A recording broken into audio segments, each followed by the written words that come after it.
Kje ste spoznali svojo ženo ali moža? Najbrž prek prijateljev, v službi ali v šoli. Toda, bi šli na zabavo samskih?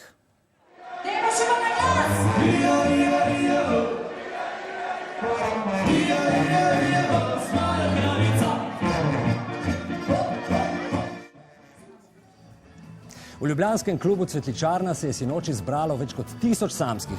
Gre za neke vrste festival samskih. Takšni festivali so pač naša realnost. Pa spletni zmenki tudi. Na kakšne načine ljudje iščejo svoje partnerje, je preverila kolegica Pija Svetic. Govorila je s parom, ki se je spoznal na res sodoben način. Anja in Rok, srečno zaljubljena. Pred letom in pol sta se spoznala na spletu. Jaz nisem rad po lokalih hodil, nisem bil tukaj komunikativen, samozavesten, da bi dejansko dostopil do ženske. Komaj leto dni je naokoli, pa imata skupen dom, psa, hčerko in načrtujeta poroko.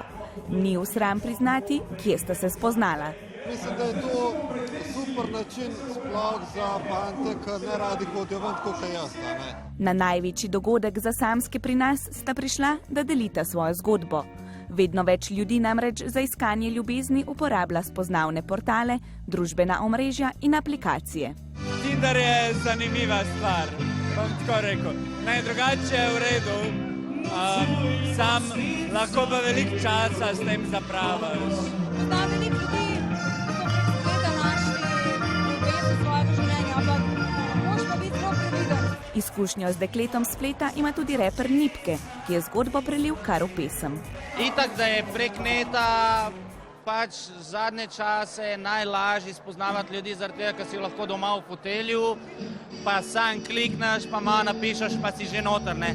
Ampak še vedno sem pristaš, iz oči v oči. Raziskava zmenki in spoznavanje je pokazala, da veliko zvez nastane tudi s pomočjo prijateljev v službi ali šoli, pa tudi na zabavah, diskotekah in na prireditvah. Treba je jeti ven, mogoče v hribe, kam v naravo. Sedeti doma in čakati, da bo ljubezen potrkala na vaša vrata, je tista najslabša možnost. Prvi korak je lahko že ta, da v roke vzamete računalnik. Pa le pogumno.